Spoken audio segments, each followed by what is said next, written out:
Hey there everyone, it's Emily, Nath and George. Follow along with us as we design, restore and construct an overlanding vehicle to travel Australia. Ooh, come along for the journey, guys.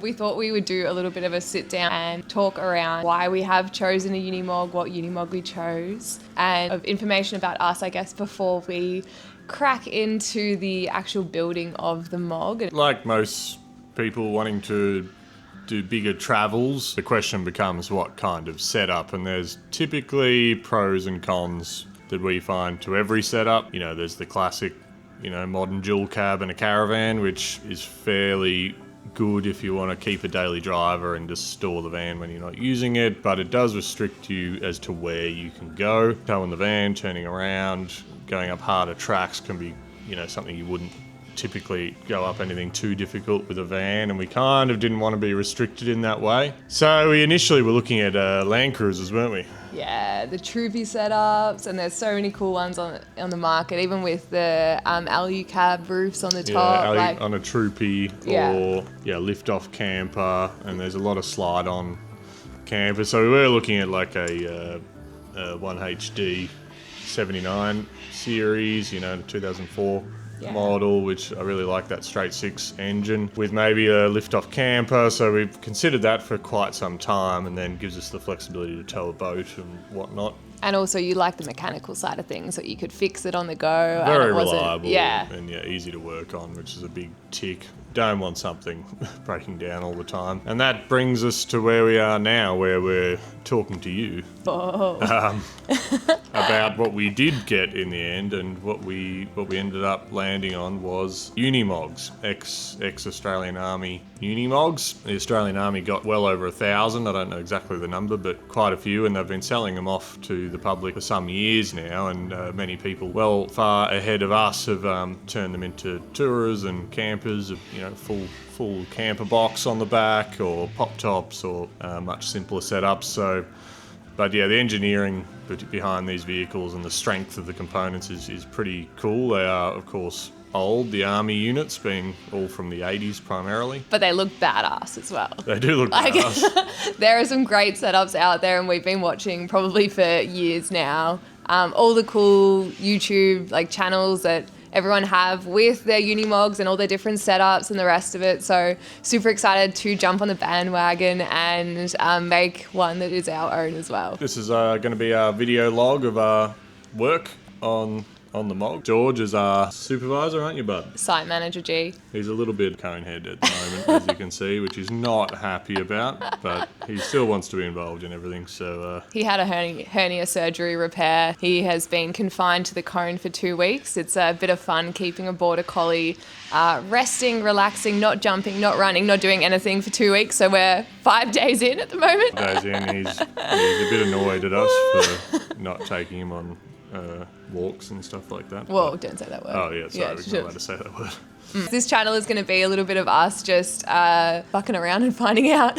Pretty much, yeah. We've got a little shed here. We've got a little bit of space that barely fits the Mog in it. We did look at quite a few Mogs. Most of the ones we looked at going to auction and from private sellers, actually, because the Army haven't been offloading any for a while due to political reasons, not selling their stock. But we looked at a few, and all of them had quite a lot of rust, which of course is expected on an almost 40-year-old range of vehicles, being from the 80s. So the rust was really bad on some of the ones. Some of them was horrendous. The entirety of the area around the windscreen is bubbling up. The floor's gone. The doors are gone, and all this stuff is fixable, and many people are more than capable of doing it. And so we would probably have a crack ourselves as well. Yeah. But just for the cost, we thought we would just keep looking and try and find the right truck that we thought was good for us. So we ended up finding one from a private seller who had bought it from the auctions. And they had already started doing quite a lot of work to the truck. So we'll show you a few pictures while we're talking about this. All the parts that it came with, so it was already disassembled.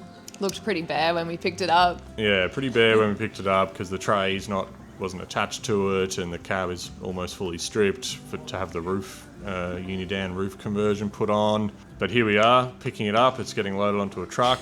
I had to borrow the work truck. Luckily, the boss let me borrow the work vehicle and did a few loads, about 3 hours one way. So it was a quite an adventure to take everything, and it had a original tray, and then you can see the second tray that the previous seller had prepped to go back on. Unloading the truck here with all the various parts that we picked up.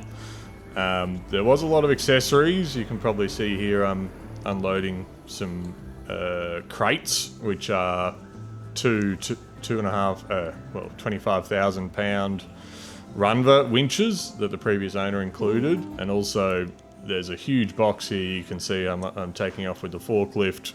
This is full of all powder coated, you know, steps and boxes and mud guards and Mog Central winch plates front and rear, and there's a whole lot of components for this set that we've got to put back together. So we're excited to get the painting done and start the reassembly. It's going to be like Christmas when we're jumping in and checking out all the things that have been powder coated. Yeah, it will be good because we haven't unwrapped any of these many items in this box. And do you want to talk about what's in a mog we have? In Australia, the Army in the 80s ordered many thousand of this particular model that we have, which is the 435 series Unimog in various configurations.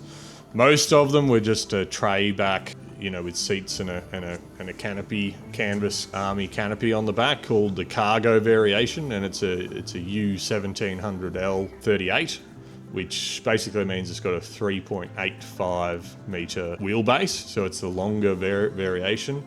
And these are a large frame Unimog, so they have the large 10-bolt diffs in them. So in the end, we ended up with the cargo version, which is probably the most common one, but yeah, very good for camper use just due to their length and 12-ton GVM. They can carry a lot of weight, not that we would want to be that heavy, but mechanically very, very capable and very strong. Plus it means we can have the largest box possible. We don't want what? I mean, like a large living space, a larger living space than some of the smaller ones. Yeah, than a short one, yeah. The biggest box ever. Nath really wants to do pop-top design. Yeah, we're thinking of a pop-top design, but yeah, we're playing around on Fusion, on CAD, and learning that as well. So we're going to throw some of that up on some of our episodes, showing you what we're playing with, because we do have a scale model Unimog that many people would have seen available online that we've been printing. So our idea is to test these pop-top designs. We also have this strong idea for a fold-down deck, which will show you why that's a bit special in the way we're designing that later on. But we're going to prove all these moving parts and design before we actually make it in real size, of course. So we don't want to make mistakes on the large scale, so we're going to prototype a lot of that in small scale, which will be a cool process, I think. You've been nerding out over designing. Well, yeah. Building the small scale mod. Nerding out is a strong term, but I have been trying to learn Fusion, starting from really very little experience or none, and having a 3D printer is not something I've had before, well, we've had before. Nah. But it's been a bit of a learning curve because this is not something we do or are experienced in, but it is definitely great technology. Super handy if you can make use of it. Yeah, it'd be cool to sit here and say we're both like engineers and the rest of it, but it's definitely not the case. Definitely not the case. We're just working it out as we go along. So it's going to be a bit of a puzzle for us to put back together, but we're pretty confident that it's a good truck. You know, there is, of course, rust like you would expect, but nothing like what we saw on many of the other vehicles we inspected. So we're going to be addressing that and treating it, seeing where we go from here. Yeah, so we got a little bit of a head start in some ways, but the roof conversion has added a little bit of extra complexity, which is always a bit of fun. So we've got some cool videos that we'll show of us investigating what that looks like as well. It's gonna be fun. It's gonna be fun. We have a little bit of a deadline to start with, or potentially a deadline as well. My family is doing a trip up the coast to Fraser or Gari, up in Queensland. And we wanted to drive up in the Mog. We have a backup vehicle, but we don't want to use that. No, we don't want to use the old 80 series, even though it's fine. It's just she's cute. Yeah, a bit too modified for long distance. I think more of a toy than a tourer. Should we do a video of the loose, just banging it? Climbing sand dunes. Yeah, maybe. We'll see what happens. It's not the tourer that we would probably prefer. But just with all the fuel prices and everything, that is a big question mark now. We're still looking to get the cab done and roadworthied, or the truck roadworthied, by around June. So it is April at the moment. We've done a little bit of work. We've done a little bit. It's everything on vehicles. Restoration takes longer than you expect, of course. Yeah. Even if you have some idea of what's ahead of you. But yeah, it's just ticking things off one at a time, seeing if we can get it painted and put back together, at least the cab, I mean. Yeah. And then we get it over the pits and get it roadworthy. It's going to be fine with the roadworthy too. It's going to be good. It's going to be good. It's going to be great. Do you want to say anything, George? Nothing? No, nothing. You don't want to add anything?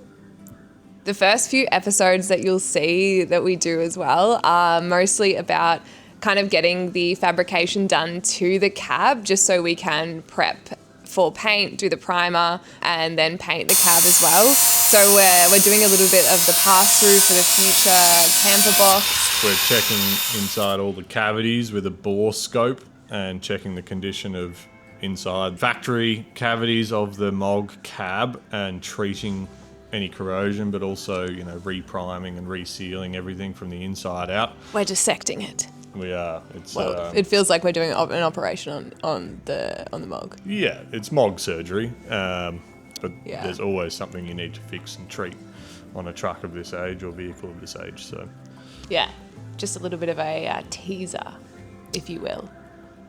Well, we hope you enjoyed this little, walkthrough of why we decided to pick a Mog of all the other sort of camping setups, what we're planning to do with it. And if there are any questions, please let us know. But we're really excited to bring you along with us. And yeah, I don't know what else to say. Follow along to see how we go.